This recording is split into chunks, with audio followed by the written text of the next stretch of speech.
So after updating, let's now also allow the current user to basically delete his account. Now, when a user decides to delete his account, we actually do not delete that document from the database, but instead we actually just set the account to inactive, so that the user might at some point in the future reactivate the account, and also so that we still can basically access the account in the future, even if officially, let's say, it has been deleted. Okay? So to implement this, first of all, we need to create a new property in our schema. So let's go there. And now we want to have a field called active. Okay? Which should be of the type Boolean. Okay? And by default, it's gonna be true. So any user that is created new is of course an active user.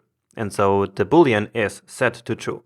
Also, we do not want to show this in the output, okay? Because we basically want to hide this implementation detail from the user, okay? And so we don't want anyone to know that this flag, so this active flag, is here, okay? So we say select and set it to false, all right? And so to delete the user now, all we need to do is to basically set that active flag to false. Okay? So let's create that function here, exports.delete me. So it was update me, and now it's delete me. And so we already know that we're using catch async here, right? And then async, because we basically already know that we're going to update the user. So request, response, next. So await user.find by ID and update. Okay, and again, of course, this only works for logged in users, and so the user ID is conveniently stored at request.user.id. And the data that we want to update is simply active and set it to false. All right. Now, sending back the response is also pretty easy.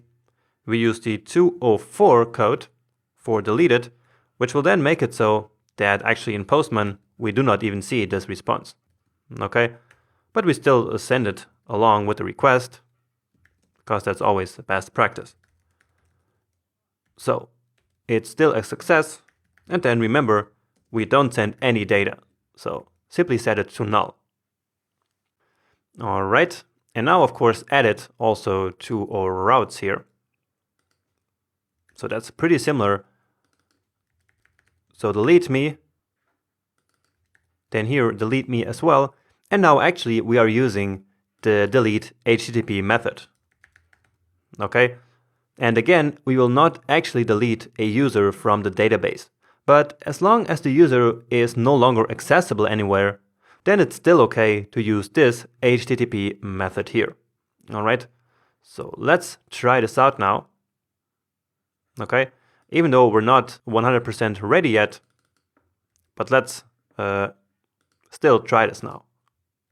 All right, so delete me, and it is a protected route, and so we need to be signed in, and so let's create our authorization header, bearer token, and of course this one.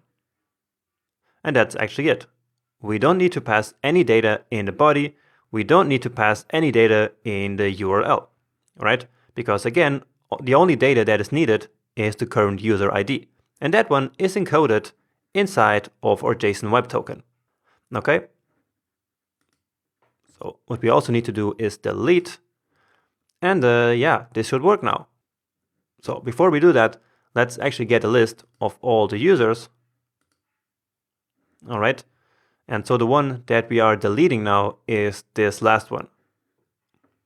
So this one that we just created in the last lecture. Okay. And we are working with this one because it's the last one who logged in.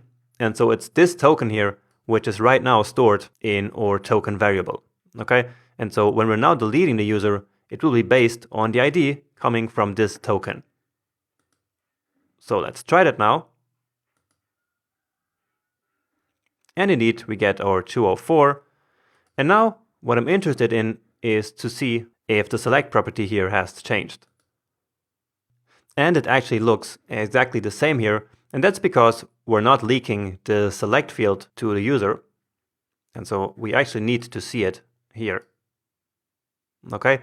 And so indeed, we have active here set to false. Okay. So that's what I wanted to say before. So we're not leaking the active field to the user, not the select field. Okay. So active is only visible for us here in Compass, but not for the user. Now, as a last step, we then, of course, do not want to show up the inactive users in this output, right? And how do you think we could implement this? Well, we're going to use something that is way back that we talked about like 2 or 3 sections ago, which is query middleware, okay? So query middleware is perfect for this because now we can basically add a step before any other query that we're doing then somewhere in our application. So let's go to our user model here and add that middleware here. So user schema dot pre, so something that will happen before a query, and that query will be find. Okay, and so this is what makes this query middleware. Then a regular function, because remember that otherwise we're not having access to the this keyword, or at least it won't have the value that we expect it to have. And remember that here we actually used a regular expression before, basically to say that we want this middleware function to apply to every query that starts with find. So not just find, but also stuff like find and update, find and delete, and all queries like that.